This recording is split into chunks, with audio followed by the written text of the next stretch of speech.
On the onset of COVID-19 pandemic, one of the key precautionary measures to contain the spread of the virus in Egypt included a partial lockdown and restrictions on capacity in public spaces, resulting in a temporary decline in domestic activity.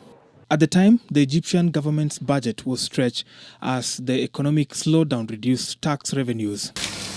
But there was a bigger problem. Egypt consumes 23 million tons of wheat annually. To put this to perspective, Egyptians consume 300 million pieces of bread daily.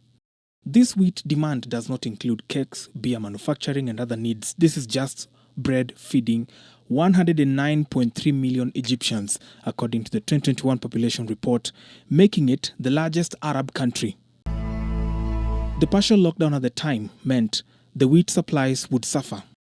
Post-COVID-19, the Egyptian government resorted to revive the Egyptian Mercantile Exchange, or the EMX, that went back to live trading on November 11, 2022.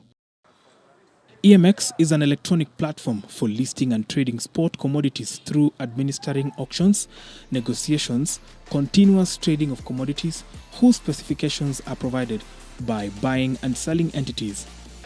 One of the key results of having the EMX is stocking wheat supplies for not less than 4 to 6 months.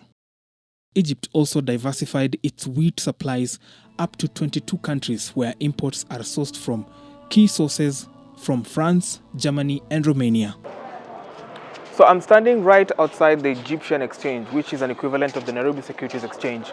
And interestingly, the commodities exchange started in Abauz in Alexandria, 1883. That was about 200 years back. Now that's the correlation between that and having stocks of wheat and so many other commodities to sustain the country's demand for such commodities. EMX now has 8 commodities actively traded by 500 listed companies in the exchange. The platform has attracted 1,500 traders.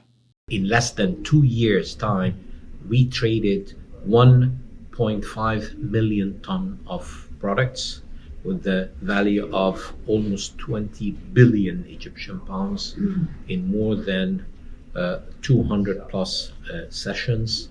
And we are targeting threefolds the figures that I mentioned in a couple of years' time. We are targeting to be the #1 mercantile exchange in our region. The pace of development is indeed high. We are looking forward to increase the number of traded products on our platform. We will include petrochemicals, precious metals, and other products. Traders who wish to be listed must have commercial registration by Egyptian government and must be tax compliant. As a listed trader, you must specialize as no cross-trading is allowed.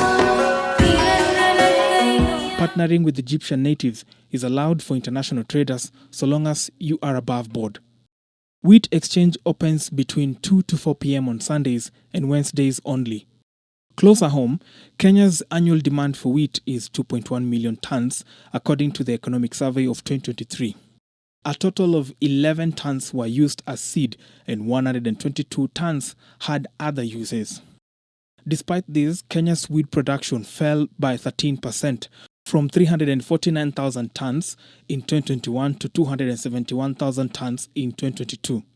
According to the Kenya Institute for Public Policy Research and Analysis, KIPRA, the current domestic wheat requirement are about 765,000 tons annually.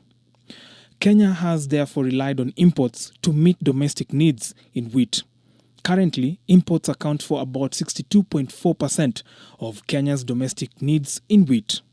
Also, the main import countries for Kenya are Russia and Ukraine. So just in case Kenya opted to emulate this model of having commodities exchange, here's what it would take.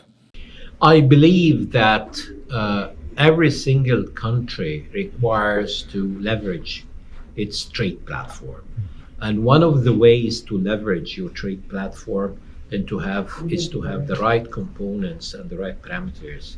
One of the major parameters and components that you need to have is to have a commodities exchange or a mercantile exchange. And you should start as a spot market kind of exchange. Then later on, you can develop the commodities exchange to work on future contracts, on derivatives, and so forth. So I believe that within the coming years, our neighbors, African countries, should integrate together and to work together on different platforms, among which is the Mercantile Exchange or the Commodities Exchange.